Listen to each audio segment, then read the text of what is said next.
Nós vamos ler o verso de número 39. Para quem não é muito familiarizado, acha Isaías, que é um pouco maior, logo em seguida tem Jeremias, e então Lamentações. Pastor, o senhor sabe de cor? Não, eu decorei esses três para te ajudar essa manhã. Lamentações 3, versículo 39. E diz assim: de que se queixa, pois, o homem vivente? Queixe-se cada um dos seus pecados. Amém? Podeis vos assentar. Nós estamos, pela graça de Deus, começando o nosso 4º mês contra a reclamação. Deus tem sido fiel nos outros 3 meses, nós temos aprendido demais. Temos tentado viver uma vida onde o nome do Senhor seja glorificado em todo o tempo por nós. A nossa ideia, quando nós começamos com esse mês contra a reclamação, é que ao invés de nós celebrarmos apenas um dia de ações de graças, nós podemos exercitar uma vida sem reclamações. Tudo que temos, tudo que somos, vem de Deus.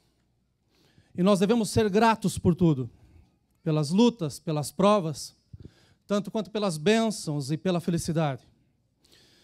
Se nós começarmos a exercitar a gratidão, automaticamente vai fazer com que todos os nossos dias sejam dias de ações de graças. Nós colocamos um calendário, já a partir do dia 1º, está pelo Face, e a cada dia nós estamos dando um motivo para que o povo possa começar a agradecer ao Senhor. E eu tenho buscado motivos em todo o tempo. Eu encontro motivo quando eu tenho que decidir a roupa que eu vou sair de casa, o sapato que vai combinar com a roupa, quando nós escolhemos o alimento que a gente quer colocar na mesa, ou o lugar que nós queremos comer. Eu tenho agradecido a Deus porque tem toalha no banheiro, isso significa que tem água no chuveiro para tomar banho. Eu tenho agradecido a Deus pela família que o Senhor me deu. E quando eu digo família, não é aquela diretamente que é a Kátia e a Eibra, mas é toda a nossa família que está no Brasil, independente da situação que estão. Porque eu tenho certeza que o manto da salvação pode abrigar a todos, e eu creio que o Senhor ainda vai fazê-lo em nome do Senhor Jesus Cristo.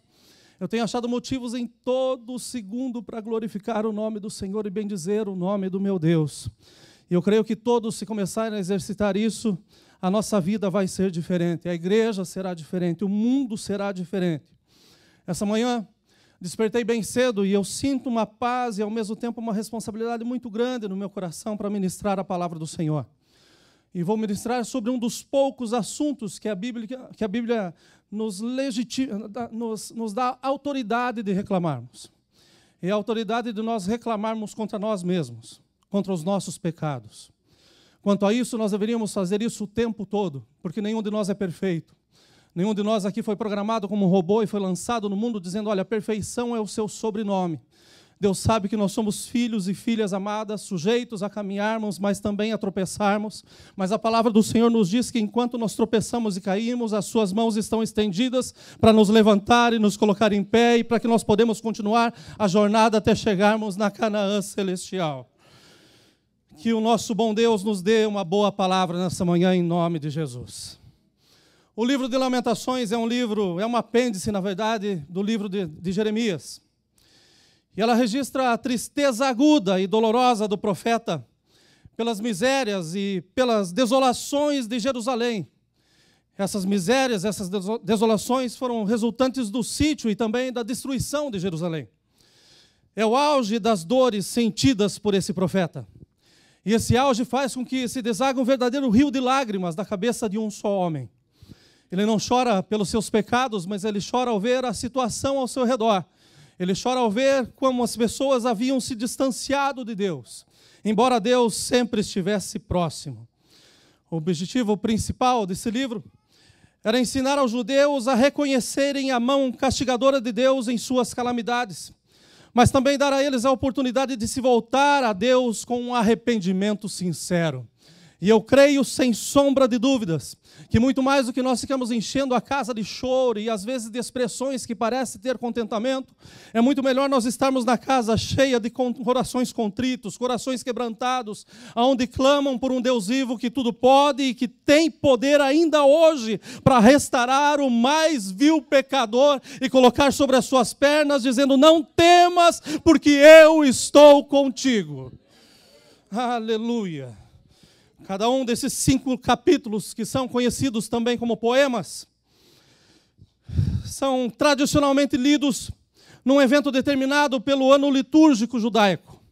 Ou seja, em uma data específica que se aproxima a 9 de julho, todos os judeus vão lá diante do Muro das Lamentações e eles fazem a leitura de Lamentações de Jeremias.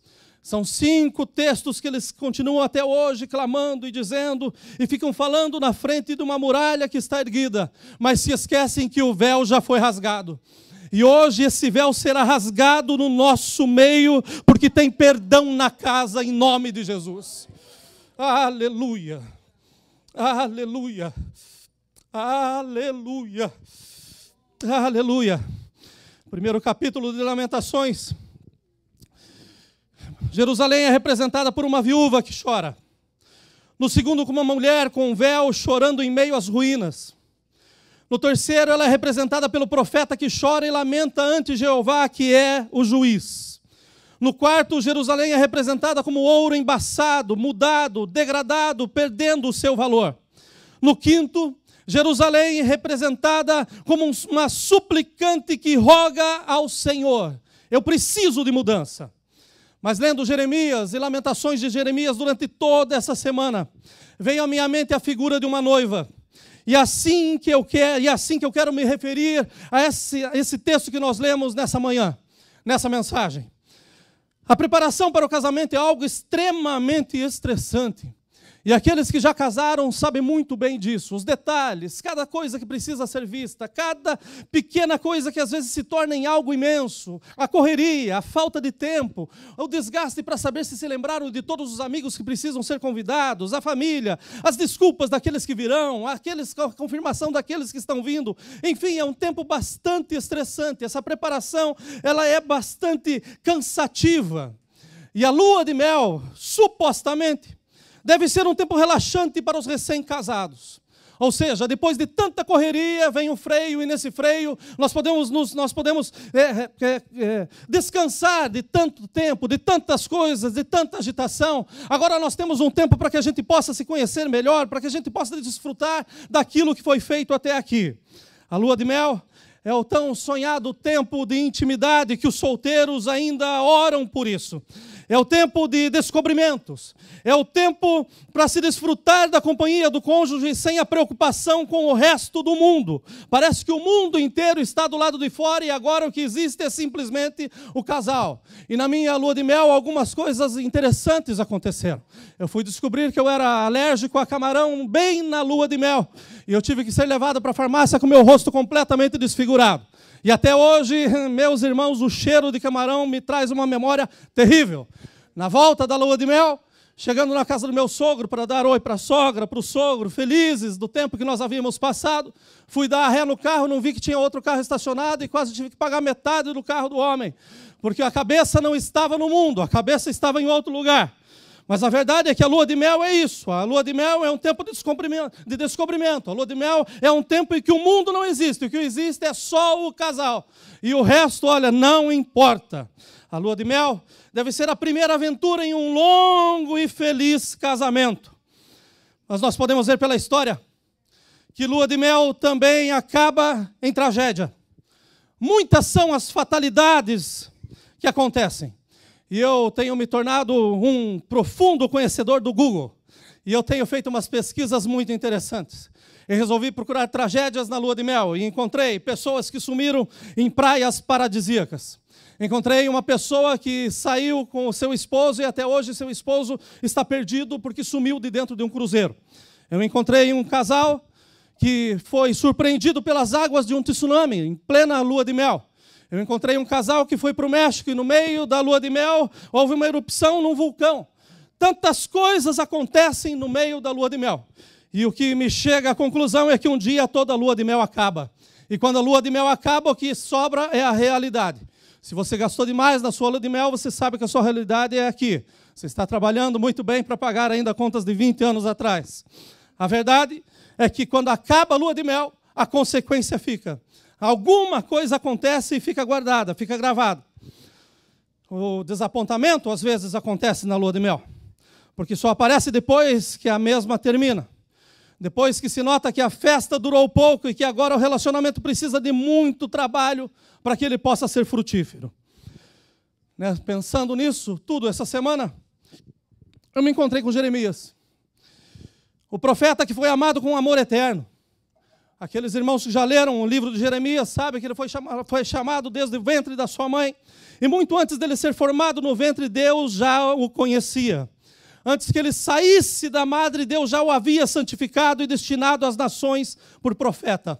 Mas mesmo com um amor desse tamanho, nós sabemos que Jeremias foi um dos homens que mais usados por Deus e que a nação menos ouviu aquilo que ele tinha para dizer.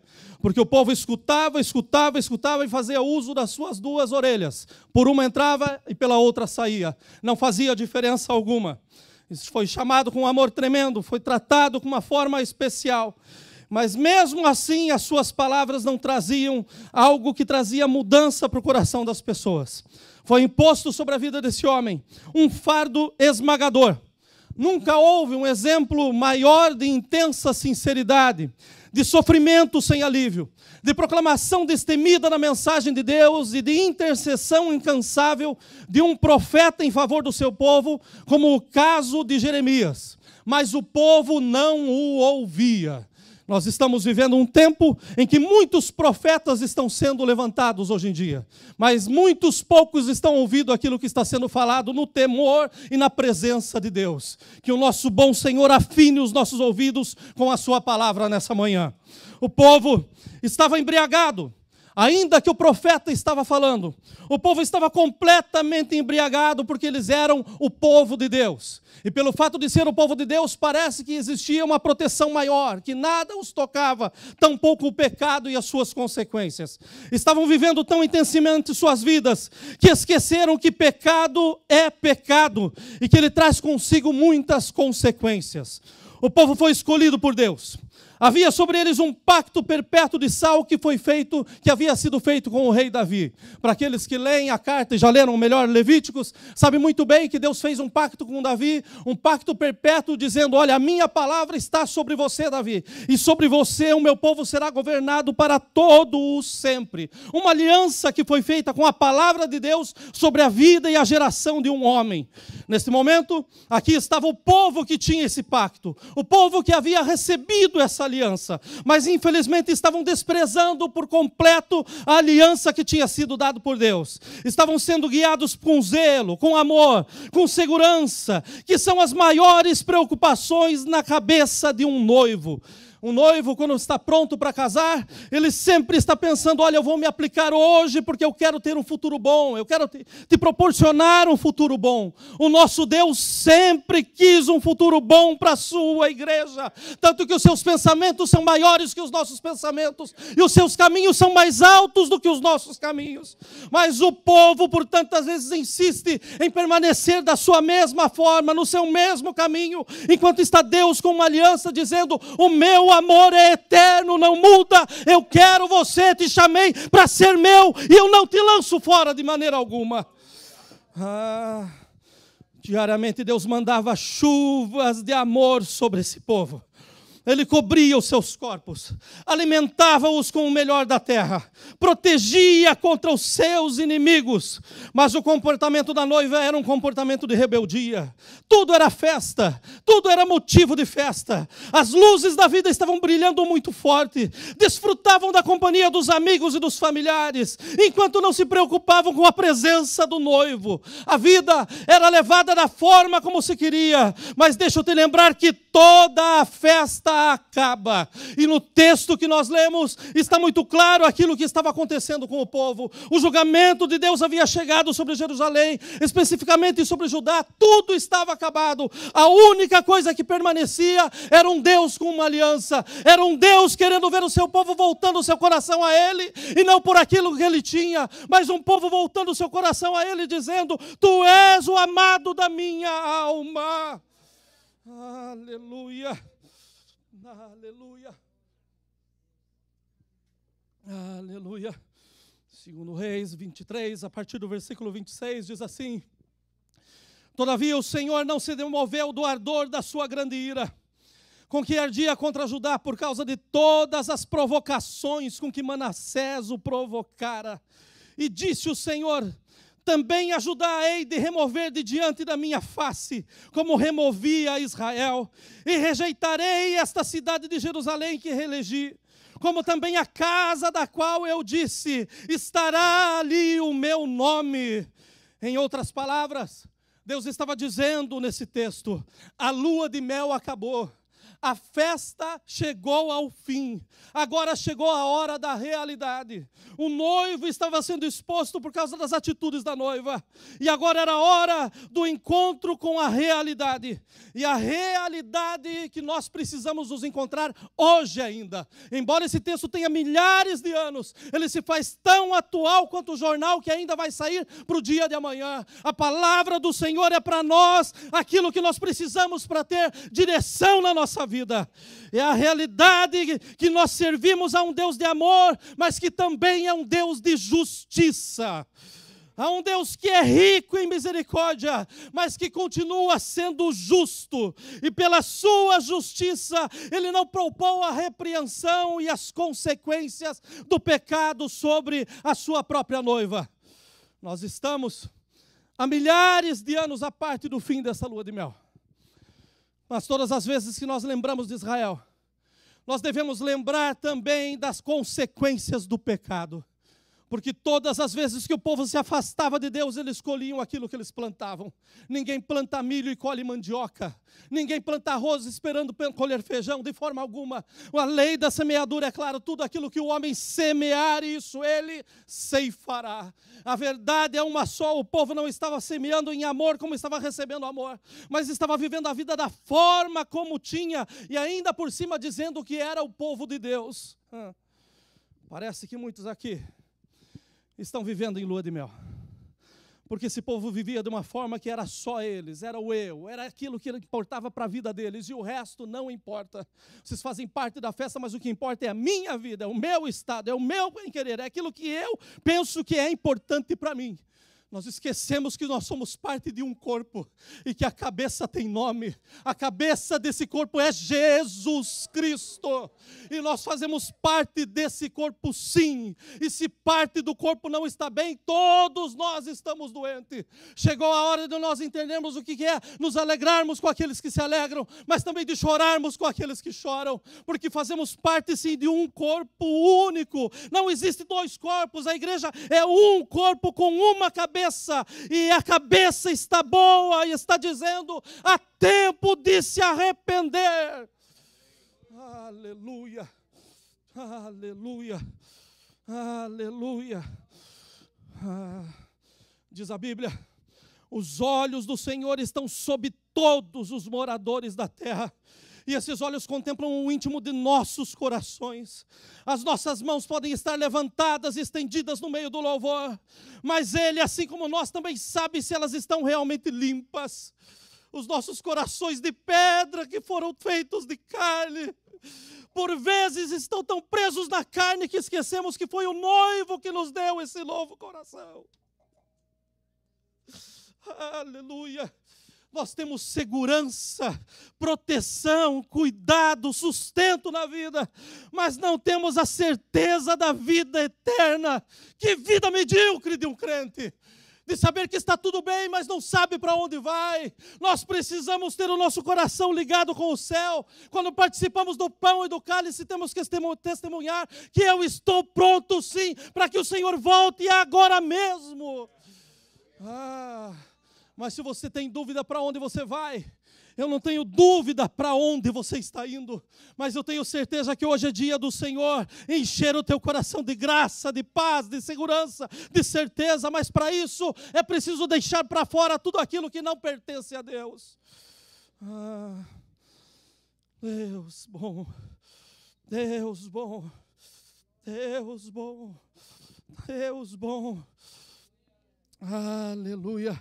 Nós temos segurança, nós temos proteção, cuidado, nós temos sustento na vida, mas não temos essa certeza para onde vamos. Nós não temos certeza de que tipo de noiva nós somos. Um dia, é verdade, eu gostaria que esse dia fosse hoje, nós ouviremos o nosso noivo nos chamar. Aleluia. E como estão as nossas vestes? Nós estamos vivendo embriagados pela alegria de termos conseguido um Salvador, mas ainda não reconhecemos a Ele como Senhor das nossas vidas.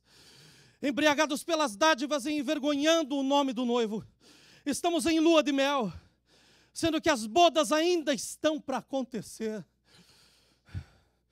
O plano da salvação, ele começa aqui, meus irmãos, mas ele termina no céu.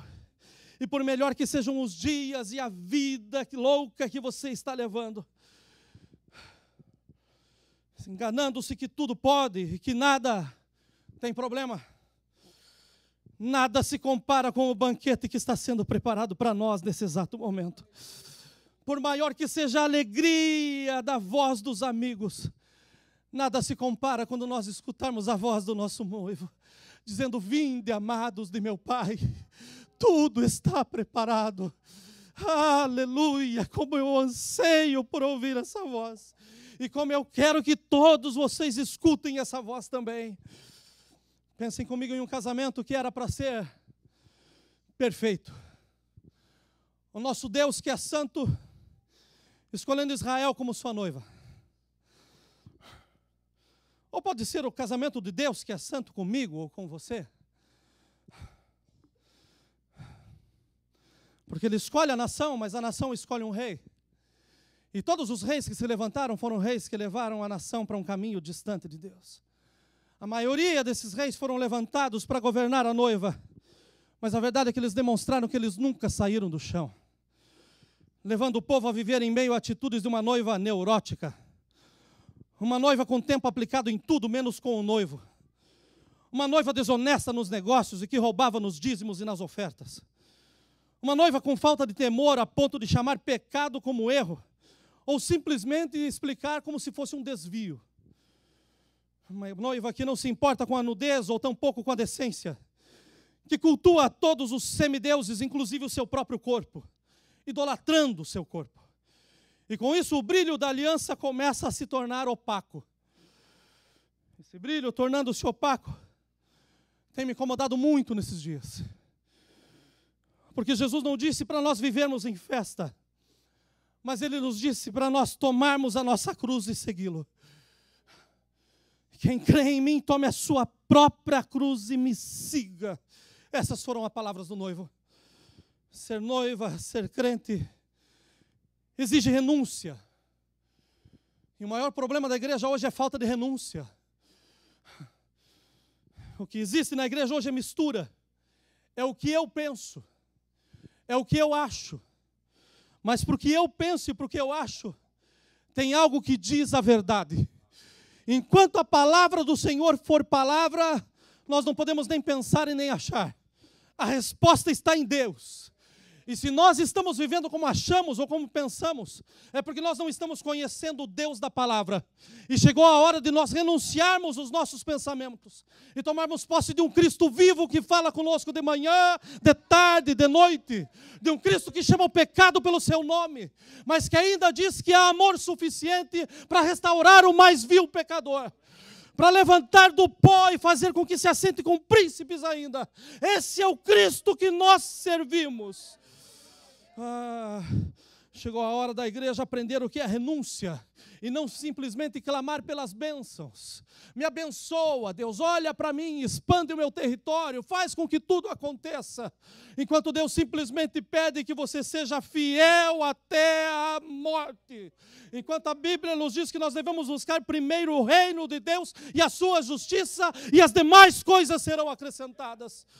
Mas estamos correndo atrás das demais coisas enquanto o noivo está esperando, enquanto o noivo está preparando, e estamos nos iludindo que está tudo bem. Meus irmãos, não está bem, porque senão Deus não estava falando comigo e com tantos outros homens de Deus que têm buscado a sua presença e que estão ouvindo dos altos céus. É tempo de renúncia, é tempo de arrependimento, porque o Senhor está voltando. Aleluia. Renúncia a ponto de dizer que não temos somente o nome ou o título de cristãos, mas se falarmos como Paulo, não vivo mais eu, mas Cristo, o noivo, Ele vive em mim. Aleluia! Esse é o desafio da igreja hoje, de reconhecer que para ganhar se precisa perder. Se perder os maus hábitos e ganhar a boa doutrina, viver na palavra, viver de acordo com aquilo que Deus determinou para as nossas vidas. Mas pensem comigo também na lua de mel perfeita, porque o povo estava nessa situação. Jeremias estava no meio deles. E quando nós lemos 2 Reis, nós vemos que Deus tinha dado o julgamento, falou o que iria acontecer com Judá. Mas Deus levanta um menino para fazer um trabalho de homem. E Deus precisa levantar meninos hoje em dia, porque tem tantos homens que estão fazendo papel de menino esses dias. Tantos homens que estão passando a mão no pecado, estão empurrando as pessoas para o inferno, enquanto tem autoridade de Deus para dizer: olha, conserta o teu caminho. O Senhor tem um plano maravilhoso para se cumprir na sua vida e dessa forma não será cumprido. Tantos homens que querem ver a casa cheia, que querem ver o povo ao seu lado, que estão se esquecendo que é melhor ter um, mas com o coração ligado nos céus, porque daí pode haver concordância, porque se 2 ou 3 concordarem, o Senhor faz do céu. Então a multidão não importa, o que importa é a essência, o que importa é nós estarmos em Cristo, é nós deixarmos o mundo e saber que o céu e uma nova terra está sendo preparado para nós agora mesmo. Aleluia! Mas pensem comigo, Deus levanta um menino como rei. E esse menino fez o que era reto aos olhos do Senhor. Esse menino se chamava Josias. E quando ele entra no reinado, ele tinha 8 anos de idade. Mas ele tinha um avô que tinha feito tudo errado. Tinha um pai que tinha feito tudo errado. Mas ele olha para Deus e fala: eu quero Deus. Eu não quero o que os meus pais deixaram, eu quero o que Deus tem para mim. E chegou a hora de nós deixarmos comportamentos aprendidos, de pensar porque um fez assim, porque outro fez assim. Nós temos que olhar para o Senhor, que é o autor e o consumador da nossa fé. É Ele que tem que estar diante dos nossos olhos. Não é se um pastor diz que pode ou não pode, mas é se o bom pastor diz se pode ou não. E aquele que está no bom pastor ouve a sua voz e faz aquilo que ele diz. Se levanta Josias. E Josias levanta com a sua pouca idade, mas ele começa a buscar a Deus. E quando ele encontra esse Deus, a Bíblia diz que ele destruiu os templos pagãos. Ele queimou os altares e ainda além de queimar, ele lançou as cinzas no rio. Ele queimou bosques inteiros, dizendo: aqui não se adora outro Deus, essa terra é do meu Deus. Ele trouxe o livro da lei para o povo. Ele restaurou o templo. E então ele se pôs em pé junto à coluna e fez o concerto perante o Senhor. Ele disse: nós precisamos casar com o Senhor. Nós precisamos ter essa aliança com o nosso Deus. É isso que faz a diferença. E ele fez esse concerto com o Senhor para andarem com o Senhor. Porventura poderão andarem juntos se não estiverem de acordo. Se como homens nós não andamos com pessoas que são diferentes da gente, como que nós, estranhos como somos, poderemos andar com um Deus santo se nós também não buscarmos a santidade? É tempo de buscarmos a santidade.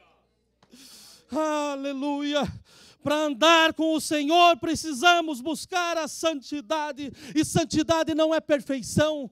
Se fosse assim, então nós não buscaríamos a santidade, nós buscaríamos ser anjos. E não é isso que a Bíblia diz.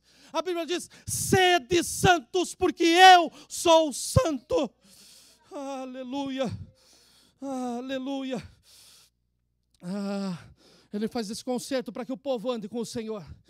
E guardem os seus mandamentos, guardem os seus testemunhos, guardem os seus estatutos com todo o coração e com toda a alma, confirmando as palavras desse concerto que estavam escritas naquele livro. E todo o povo esteve por esse concerto. Lendo esse texto essa madrugada, o meu coração vibrou, porque eu creio que ainda há esperança para a igreja do Senhor.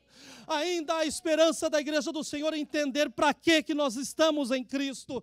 Não estamos nele pelos bens que pode nos dar, pela comodidade que pode nos dar. Não, nós estamos com ele porque ele é o caminho único para que nós estejamos na presença de Deus. Ele é a verdade, e na verdade não há sombra nenhuma. Ele é a vida, e vida com abundância, e eu creio que a igreja ainda vai passar por esse tempo. Aleluia. Um menino faz trabalho de homem, chama uma nação inteira, e essa nação não fica dando festa, não, pelo contrário, essa nação ela se humilha, e se humilha a um ponto de que eles vão celebrar uma vez mais a Páscoa.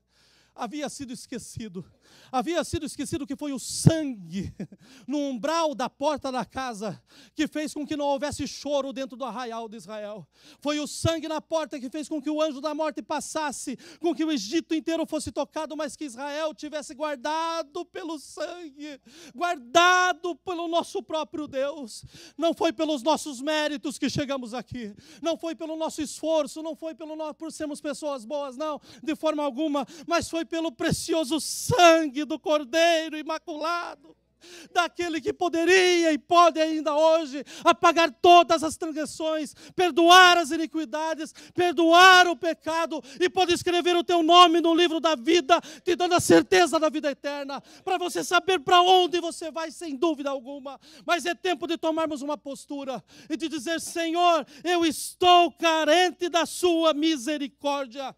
Mas carente da misericórdia não significa que você é um ioiô e que um dia está embaixo, outro dia está em cima, embaixo, em cima. Não, a misericórdia te coloca em pé para que você não peque mais, para que você não erre mais, mas para que você saiba que quem tem te esforçado é o Senhor.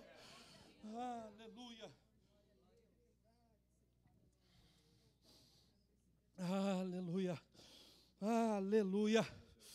Aleluia. Esse povo recebe essa boa nova. Esse povo vai lá e faz um concerto, troca aliança. Nós vamos andar contigo, Deus. Mas nós lemos em Lamentações de Jeremias, e parece que eles entenderam que eles estavam em lua de mel. Casamos, agora é festa. E à medida que o casamento passa, as lembranças vão se apagando. E eu fui me lembrar desse carro que eu estraguei essa semana. Graças a Deus que não foi com peso, porque eu paguei o homem. Eu fui me lembrar desse maldito, desse camarão essa semana de novo. Mas isso não me destrói. Isso me faz ver o cuidado do Senhor. E já fazem mais de 23 anos que Ele está nos guardando, nos livrando, nos ajudando, nos acompanhando, nos sustentando, fazendo de tudo para a nossa vida, e por isso nós podemos estar em pés aqui no dia de hoje. Ele sustentou naquela vez, quando eu bati, eu pensei: e agora eu vou tirar dinheiro da onde? Eu não sei de onde que eu tirei, mas eu sei que está pago para a glória do Senhor Jesus. Mas eu sei que eu tenho um concerto com esse Deus. E eu sei que nesse caminho todo eu posso até ter caído, mas eu sei que as suas boas mãos me levantaram. Mas tudo porque eu não esperei a misericórdia dele, mas eu entendi que eu precisava de arrependimento. E é o arrependimento o único caminho para fazer com que, quando a gente se encontre com a realidade, venha fazer com que a continuidade seja melhor do que o começo. É o arrependimento. Mesmo com esse concerto, o povo voltou a agir e a andar como quem não tivesse dono ou direção. A lua de mel acabou e Jerusalém foi completamente destruída. Foi por causa dos seus pecados, por causa dos seus erros. O profeta Jeremias está no cativeiro e, em meio a muitas lágrimas, tenta chamar o povo à consciência que é necessário mudança. Mas mudança a ponto de haver transformação. Porque mudança geográfica não nos esconde dos olhos do nosso Deus. Mudar de lado não nos esconde dos olhos do nosso Deus. Sair de perto não nos esconde dos olhos do nosso Deus. Tentar fugir não nos esconde dos olhos do nosso Deus. O salmista mesmo disse: aonde eu vou me esconder dos olhos do Senhor? Embaixo tu lá estás, em cima tu lá estás. Tu estás em todo lugar. Aonde eu vou me ocultar do meu Deus? O problema é que tem muitos que estão tentando se ocultar dentro da casa e se chamando de igreja. Mas o Senhor te conhece. O Senhor sabe exatamente aquilo que está te comendo vivo. Mas Ele quer te tratar nessa manhã pela sua palavra e dizer: há restauração para você. Se você aceitar transformação. Se você aceitar que as coisas velhas passaram e que tudo pode se fazer novo hoje. Se você aceitar que é necessário sim confissão e arrependimento, porque sem confessar e sem se arrepender não há perdão, é o único caminho. A Bíblia é clara quando fala isso. Mudança, transformação, não somente constrangimento. O povo de Israel continua se lamentando em frente a um muro até os dias de hoje.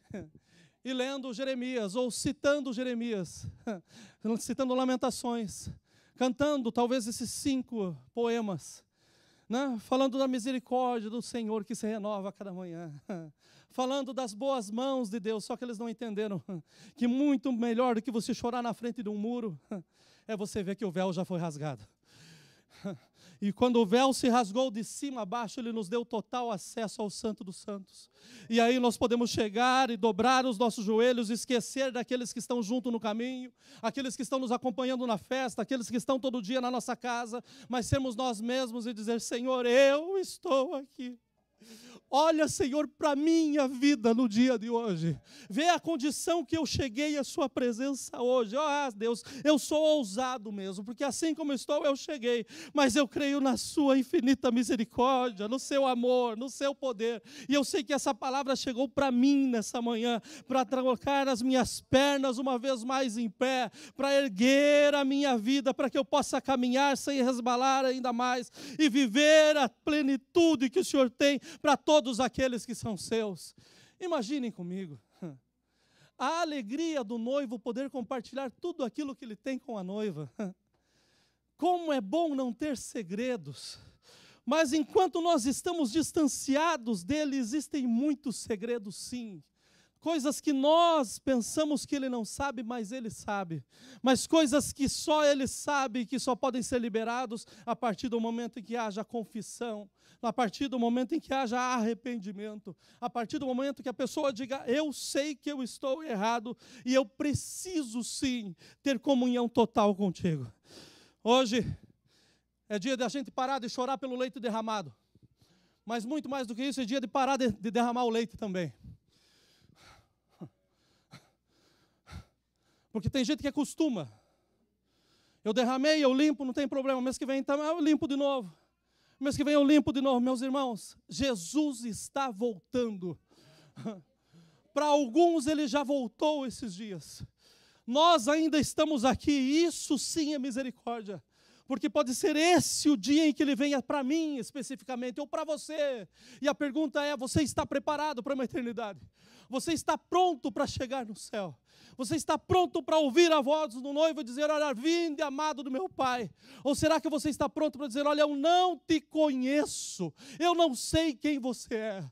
O ouro apagado, o ouro quando está opaco, precisa ser limpo, precisa ser polido. E eu tenho certeza absoluta que a palavra do Senhor veio para nós nessa manhã para polir a nossa vida.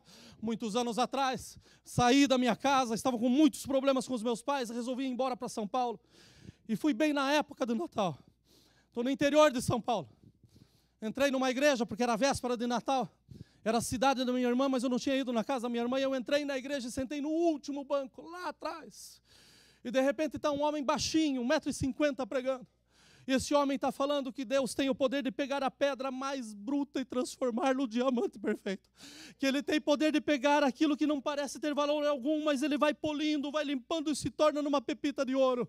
E esse homem começou a falar com uma eloquência tão profunda, tão grande, e aquelas palavras queimavam no meu coração, dizendo: olha, volta para casa, peça perdão, se arrependa.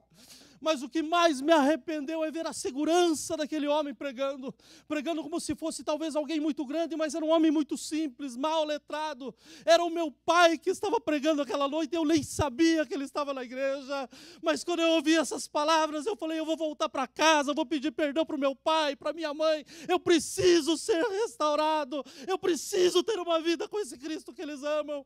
Eu volto para Curitiba correndo, não falei com meu pai naquele culto, volto para Curitiba. Naquela semana eu tive um encontro com Deus de uma forma tremenda. Eu nunca vi uma luz tão preciosa. Eu nunca vi um amor tão grande com alguém que estava tão sujo. Tinha tentado me matar naquela noite. Tomei 400 doses de remédio. Fui para a cama pensando, é o último dia. E graças a Deus foi o último dia. Porque hoje eu estou em pé. Porque o meu Senhor me libertou. Me libertou. Me libertou. Me libertou. Aleluia. Meu pai volta para Curitiba. Aleluia. Vou à casa dos meus pais, chamo os meus pais. E peço perdão para eles como eu nunca tinha feito. Abri meu coração. Eu tenho o sobrenome de vocês, mas eu tenho vergonha. Porque eu envergonho vocês. Eu tenho que sair pelas ruas com endereço no bolso que eu não sei se vou saber voltar para casa. Me perdoem. Me ajudem, me coloquem em pé. Mas naquele dia, quando eu encontrei o arrependimento, eu me encontrei com a graça e com o perdão. Aleluia. A Bíblia diz, confesse os seus pecados e alcance a misericórdia. Hoje é dia de uma nova vida com o Senhor. Aleluia. Acabou essa festa. Para mim acabou aquela correria, aquela vida louca, aquela vida agitada. Mas começou uma vida maravilhosa de renúncia. Esquecendo o que eu havia me tornado, mas aprendendo aquilo que Deus tinha realmente me feito para. Chegou a hora de nós nos conhecermos em Deus. E para que isso aconteça é necessário que nós voltemos para Ele dizendo, Senhor, me perdoa. Rasgar o nosso coração, não as vestes, mas o coração. Clamar por perdão, por misericórdia, confessar todas as culpas e ter certeza absoluta que onde abundou o pecado, pode abundar a graça uma vez mais. Termino aqui. Aleluia. Aleluia. Aleluia. Aleluia. O noivo está voltando. E ele vem buscar uma noiva adornada, não transtornada. Ele vem buscar uma noiva reluzente, não repugnante. Uma noiva pura, não ingênua. Ah, eu não sabia.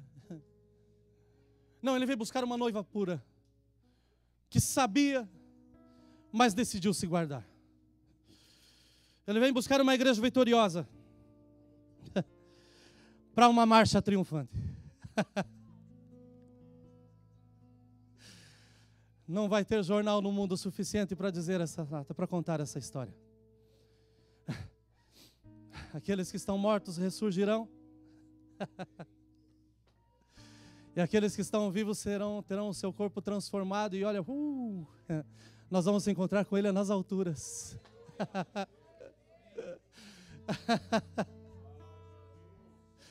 E ali Ele vai dizer, olha, vinde amados de meu Pai.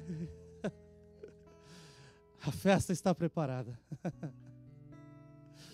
Vale a pena nós renunciarmos aqui, meus irmãos.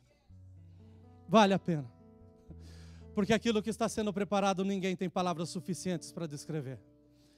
Eu tentei descrever esse encontro esses dias e olha, faltou palavra. Não existe palavras. Mas se tem uma coisa que não vai faltar nesse encontro, sou eu. Porque mesmo que eu não tenha palavras, eu vou ter olhos para ver.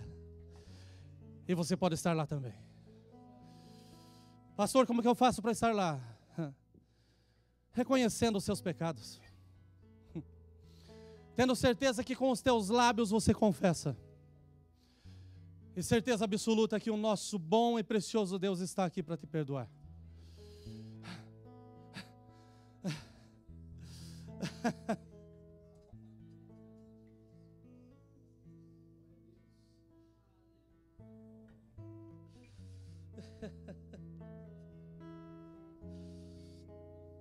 Aleluia. Aleluia. Aleluia. Josias celebra a ceia, celebra a Páscoa. Começa a trazer a memória novamente de toda a nação. Foi o sangue que nos livrou. Foi o sangue que nos garantiu vida. Em alguns minutos nós vamos participar do pão e do cálice em memória do nosso Senhor e Salvador Jesus Cristo. E nós temos que trazer à nossa memória que foi o sangue do Senhor Jesus que nos garantiu a vida eterna. É o sangue de Jesus. Essa nova aliança que está disponível para todo aquele que o aceitar. Assim como nós estamos, eu gostaria de convidar a igreja para nós orarmos. Mas eu quero fazer um convite, sim.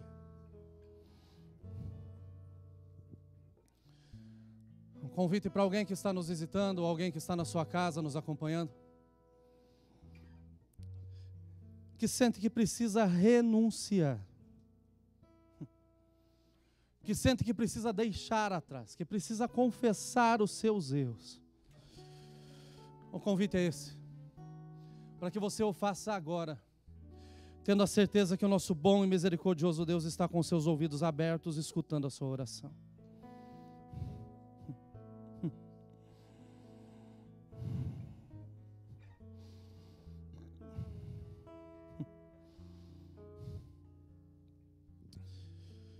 Bom Deus, eu quero te dar graças, Senhor. Que manhã maravilhosa nós estamos tendo, Senhor. O Senhor está na casa, o Senhor está no nosso meio. Quero te agradecer pela preocupação que o Senhor tem com cada um de nós.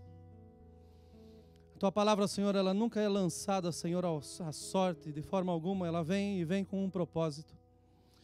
E eu creio que nessa manhã, Senhor, ela veio para mostrar, Senhor, a muitos, Deus, que o caminho precisa ser mudado. Mostrar, Senhor, que a verdadeira festa, Senhor, nem começou ainda. Ela só começa depois, Senhor, do nosso encontro contigo, Senhor, nas alturas. Então, Senhor, começa a tirar, Senhor, o valor, Senhor, que muitos têm, Senhor, de que a vida é curta, que tudo é passageiro. Mas mostra, Senhor, que a vida é uma eternidade que simplesmente gasta alguns anos aqui. E que o melhor, Senhor, ainda está por vir. Mas que nós já podemos ter o sabor, Senhor, dessa grande festa que nós teremos ao Teu lado. Senhor, com as nossas vidas, Senhor, em comunhão contigo. Todo dia, Senhor, é dia, Senhor, de alegria. Senhor, se é para o homem se queixar, que o homem se queixe dos seus pecados.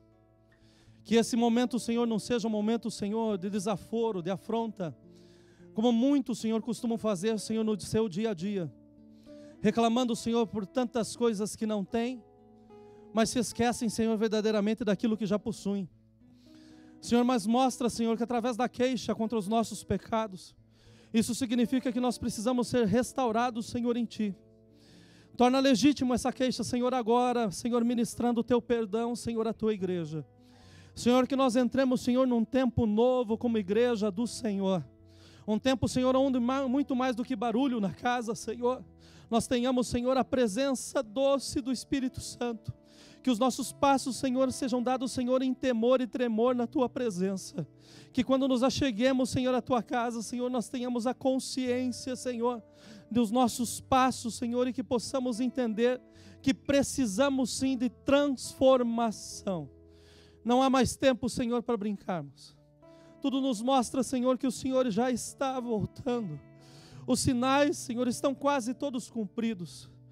Mas eu lhe peço, Senhor, ainda, Senhor, com muita humildade, Senhor, e com muito temor. Restaura, Senhor, a nossa igreja.